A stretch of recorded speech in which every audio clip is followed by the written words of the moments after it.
கம்பீரத்தோடு நான் அதை அள்ளித்துவும் விதைய அழுது கொண்டே போகிறான்.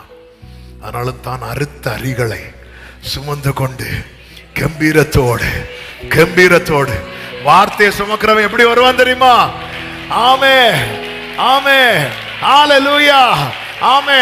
அள்ளி தூவும் அழுது கொண்டு தேவ சமூகத்துல பூனையா வர்றவன் புலியா திரும்ப போவான். ஹல்லேலூயா ஆமே. அழுது கொண்டு, என்ன இப்படி சொல்லிட்டாங்க அப்படி சொல்லி எல்லாம் அழுது கொண்டுதான் உள்ள வரான். ஆமே. சனகரீப் சொன்ன வார்த்தையை கேட்டு அழுது கொண்டு தேவ சமூகத்தில் எசேக்கியா ராஜா வாரார். திரும்ப என்ன வேடோட திரும்பி போனாரு தெரியுமா? யாக்கோபு கீழே வேர் பற்றி இஸ்ரவேல் பூத்து ஆமே உலகத்தை பலனால் நிரப்பு நாட்டு திரும்பி கம்பீரத்தோடு போறான். ஆமேன் சொல்லுங்க பார்க்கலாம். கர்த்தருக்கு மகிமை உண்டாவதாக. கர்த்தர் அந்நாளுக்கு அப்படி ஒரு நிரந்தர தீர்வை கொடுக்கிறார். காரணம் என்ன? அவ வேதனை எல்லாம் தேவ சமூகத்துல அள்ளி தூவிட்டு அவர் கட்டி வைத்திருக்கிற அந்த அரிக்கட்டு இருக்குல்ல, அதை அப்படியே தூக்கிட்டு கம்பீரத்தோடு வீட்டுக்கு போய் இருக்கும் போது திருப்பியும் அந்த பெனினால் கிண்டல் பண்ணாம இருப்பாங்க? கிண்டல் பண்ணுவாங்க. ஏன்னா இப்போ அந்த வேர்டு உள்ள போகாது. ஏன்னா ஆல்ரெடி வேற வேர்டு உள்ள போயிட்டு. ஆமென் சொல்லுங்க பார்க்கலாம். ஆமே. கர்த்தருடைய வார்த்தை உங்கள் இருதயத்தை நிரப்பி இருக்குமானால் மனிதர்களுடைய வார்த்தைக்கு உங்களுக்குள்ளே இடம் இருக்காது. இன்னைக்கு நமக்கு ரொம்ப விசாலமான இடம் இருக்கிறது. சர்ச்சில் உட்கார இடம் இல்லை, ஆனால் சர்ச்சில் உட்கார்ந்து இருக்கிறவர்களுக்குள்ளே இடம் இருக்கிறது. ஆமே. புரியலையா? வீட்டில் போய் திருப்பி கேளுங்க, புரியும். இனி நான் இதை எக்ஸ்பிளைன் பண்ணி 2 மணிக்கு ஆகி இன்னைக்கு அப்படி ஒரு விசாலம் இருக்கிற. யார் என்ன சொன்னாலும் என் உள்ளத்துல அப்படியே ஆணி அடிச்சது போல தங்கும். அவங்க என்ன எப்படி சொல்றாங்க, இவங்க என்ன எப்படி பார்த்தாங்க, அவங்க என்ன எப்படி பண்ணாங்க, இவங்க என்ன எப்படி பண்ணாங்க. கர்த்தர் என்கிட்ட 1 மணிக்கு பேசுனாங்க, இதை பேசியிருக்கிறார் அதை பேசியிருக்கிறார். நீங்க இன்னைக்கு வீட்டுக்கு போகும்போது இதை பேசிட்டு போங்க. இன்னைக்கு வீட்டுக்கு போகும்போது இதை பேசிட்டு போங்க. நீங்க ரெண்டு பேரா போவீங்கல்ல, நாங்க போறதே அந்த கதையை பேசுறதுக்கு. ஆமா. நான் போய் வசனம் பேசிட்டு இருந்தா நீ உங்களோட கட்டுப்போ, நீ வா, நீங்க எதை பேசிட்டு.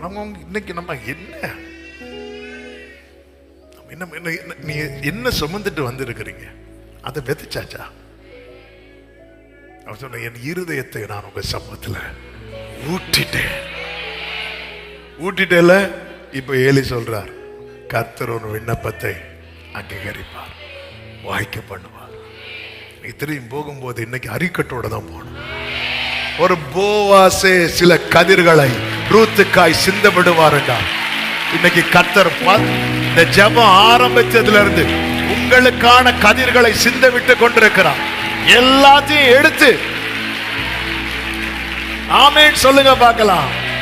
ஹல்லேலூயா ஆமென் சொல்லுங்க. ஒரு லேகியோன் வாலிபனை குறித்து சொல்லப்பட்டிருக்கிறது. இந்த அன்னாளை குறித்து அந்த வசனத்தை வாசித்து விட்டு போகலாம். 1 சாமுவேல் 2:1. அப்பொழுது அன்னாள் ஜெபம் பண்ணி, நான் வாசிக்கிறேன். சொல்லும் போது மட்டும் வாசிக்கணும். என் இருதயம் கர்த்தருக்குள் களி கூறுகிறது, என் கொம்பு கர்த்தருக்குள் உயர்ந்திருக்கிறது, களி கூறுகிறது, உயர்ந்திருக்கிறது. என் பகைஞரின் மேல் என் வாய் திறந்திருக்கிறது, உம்முடைய ரட்சிப்பினால் சந்தோஷப்படுகிறேன். என் பகைஞரின் மேல் என் வாய் திறந்திருக்கிறதுன்னு அதன் அர்த்தம் என்ன? இதுவரை அந்த வீட்டுல யார் பேசிட்டு இருந்தா, யார் பேசாம இருந்தா? பெரிநாள் பேசிட்டு இருந்தா, அண்ணாள் பேசாம இருந்தா. இப்பொழுது யார் பேசுறா, யார் பேசாம இருக்கிறா? அப்போ பெரிநாள் வாய்ஸ் நின்று அண்ணாள் பேசணும்னா பெரிநாள் பேசும்போது அண்ணாள் பேசக்கூடாது. இது பெரிநாளும் பேச, அண்ணாளும் பேச, எல்கானா தூக்குல தொங்க. இது இப்படிதான் போயிட்டு இருக்கு. மொத்தத்துல இவளும் பேசினா அவனும் பேசினா. உங்களுக்கு விரோதமா பேசு வார்த்தை வரும்போது நீங்க அழுங்க, தப்பு கிடையாது. ஆனா மாறி பேசாதீங்க. நாட்கள் வரும், பகைஞரின் மேல்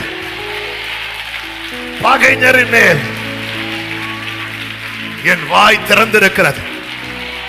மௌனமா இருக்க வேண்டிய ஒரு காலம் உண்டு, பேச வேண்டிய ஒரு காலம் உண்டு. எத்தனை பேர் நம்புறீங்க கர்த்தர் என்னை பேச வைப்பார்? நம்புறவங்க நல்ல கரங்களை தட்டி. ஆமா. அது பெனினால் பேசும்போது இவளும் பேச, இப்படி 2 பேரும் பேசினா எல்கானா இருந்து அழுதுட்டு இருக்கணும். ஆமே. இல்ல. பெனினாள் பேசும்போது அண்ணாள் அமைதியா இருக்கிறார். அண்ணாள் அதுக்கு என்ன இருந்தா என்ன, அவருக்கு என்ன தானே பிடிக்கும் அப்படிலாம் பேசவே இல்லை. அமைதியா பெனினாள் பேசும்போது அண்ணாள் அமைதியா இருந்தா பெனினாள் அமைதியாகும்படி கர்த்தர் அண்ணாளை ஒரு நாள் பேச வைப்பார். ஹல்லேலூயா, ஹல்லேலூயா. ஆமான் யூதருக்கு விரோதமான காரியத்தை தேசம் எங்க ஸ்ப்ரெட் பண்ணும் போது இந்த மொர்தெகாய் உட்கார்ந்திருந்து அழுதுட்டு தான் இருந்தான். ஒரு நாள் வந்தது, அன்னைக்கு ஆமான் முகத்தை தொங்க விட்டுட்டு போனா, பகைஞர் மேல வாய் திறந்தது. ஹல்லேலூயா. உம்முடைய ரட்சிப்பினால் சந்தோஷப்படுகிறேன். கண்ணீர் நிரந்தர தீர்வு. சத்தம் ஆமேன் சொல்லுங்க பார்க்கலாம். ஆமேன். மூன்றாவதாக, ஆமேன், நேரம் இல்லாததுனால மூணாவது காரியத்தை சொல்லி ஜெபிக்கிறேன். தண்டனைக்கு நிரந்தர தீர்வு. புலம்பல் 4:22 நானே வாசிக்கிறேன். சீயோன் குமாரத்தியே, உன் அக்கிரமத்துக்கு வரும் தண்டனை தீர்ந்தது. அவர் இனி உன்னை அப்புறம் சிறைப்பட்டு போக விடமாட்டார். நல்ல கவனமா கேளுங்க. சில சிக்ஷை சிலருடைய வாழ்க்கையில தொடர்ந்து கொண்டே இருக்கும்.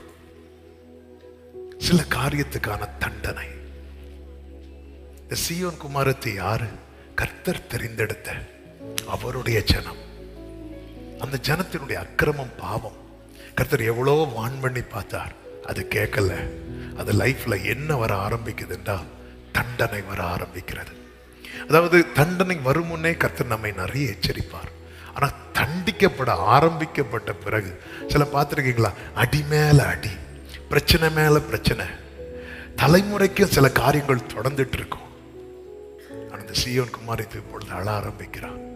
ஆண்டவரே, எங்களுக்கு வேற யார் உண்டு ஆண்டவரே? அதனாலதான் வேதம் சொல்லுகிறது, நீ தூசியை உதறி விட்டு எழும்பு. நீ தூசியை உதறி விட்டு எழும்பு. என்னதுன்னு அர்த்தம்? தூசி உன்னில் இறக்கும் வரைக்கும் தண்டனை தொடர்ந்து கொண்டுதான் இருக்கும். தண்டனைக்கு நிரந்தர தீர்வு உண்டு. உன்னில் உள்ள தூசியை மட்டும் நீ உதறி விட்டு எழும்பிட்டேன்னு வச்சுக்கோய, உன் தண்டனைக்கு கர்த்தர் முற்றுப்புள்ளி வைப்பா. சத்தம் ஆமேன்னு சொல்லுங்க பார்க்கலாம். ஆமே. நீங்க அதுதான் சீயோன் குமாரத்தியே, உன் அக்கிரமத்துக்கு வரும் தண்டனை தீர்ந்தது. அவர் இனி உன்னை அப்புறம் சிறைப்பட்டு போக, அது அப்புறம், அதாவது சமூகத்தை விட்டு எங்கேயோ போகிற நிலைமை, சிறைப்பட்டு போக விட மாட்டார். ஒருத்தங்க தேவ சமூகத்துல நிக்க முடியாம போறாங்க தெரியுமா, அது அவங்க மேல விழுந்த தண்டனை. இந்த இஸ்ரவேலின் ராஜாவுக்கு, இந்த எருசலேமின் ராஜாவுக்கு என்ன தெரியல அப்படின்னா, பாபிலோனின் கை நம்ம மேல ஓங்கி இருக்கிறது தெரியாம இருந்துச்சு.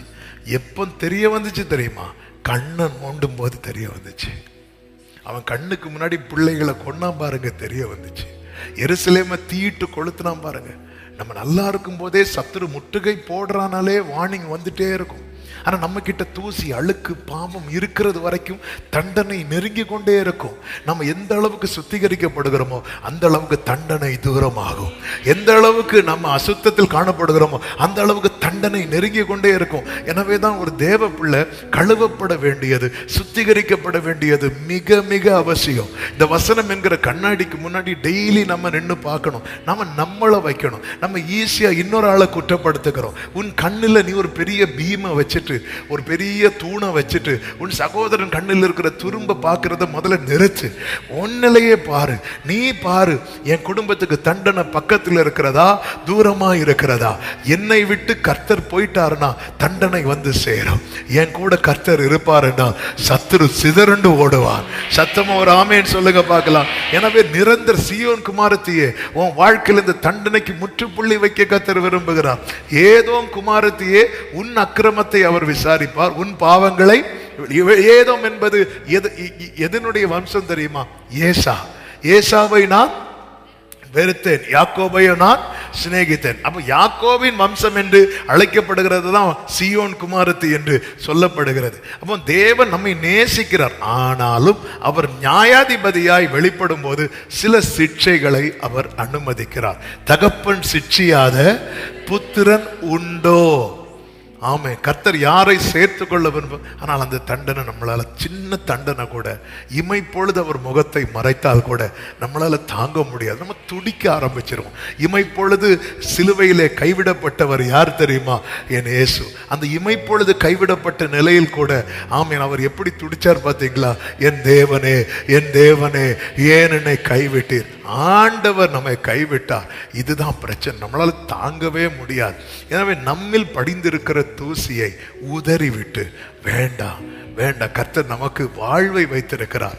ஆமா, எந்த ஒரு தகப்பனாவது பிள்ளைய அடிச்சு சிரிப்பானா அப்படின்னு பார்த்தா இல்லை. பிள்ளை தப்பு பண்ணா கோபம் தாங்க முடியாம திட்டுவாங்க, அடிப்பாங்க. ஆனா அந்த அடி வாங்கி பிள்ளை அழுறதை விட அடிச்ச தகப்பன் வேதனைப்படுறது தான் அதிகம். அதுதான் ஆண்டவர் சொல்லுகிறார், என் ஜனமாகிய குமாரத்தினுடைய காயத்தின் நிமித்தம் நானும் காயப்பட்டேன். ஆமீன். எரேமியா 30வது அதிகாரம் நீங்கள் படிக்கும் போது 15வது வசனம் நீங்க பார்த்தீங்கன்னா, உன் ஒருங்குதலினாலும் உன் வேதனையின் மிகுதியினாலும் நீ கூக்குரல் இடுவானேன். நீ வேதனையில இன்னும் கூக்குரல் இட்டு இருக்கிற, அந்த தூசியை மட்டும் உதறிட்டு எழும்பக்கூடாதா?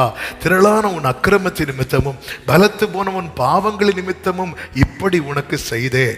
17வது வசனம், அவர்கள் உன்னை விசாரிப்பாரற்ற சீயோன் என்று சொல்லி உனக்கு தள்ளுண்டவள் என்று பெயரிட்டபடியால் நான் உனக்கு ஆரோக்கியம் வரப்பண்ணி உன் காயங்களை ஆற்றுவேன். அதன் அர்த்தம் என்ன? தண்டனைக்கு கர்த்தர் முற்றுப்புள்ளி வைக்க விரும்புகிறார். அப்படி மட்டும் முற்றுப்புள்ளி வைக்கும் போது 18, 19, 20 வசனங்களை பாருங்கள்.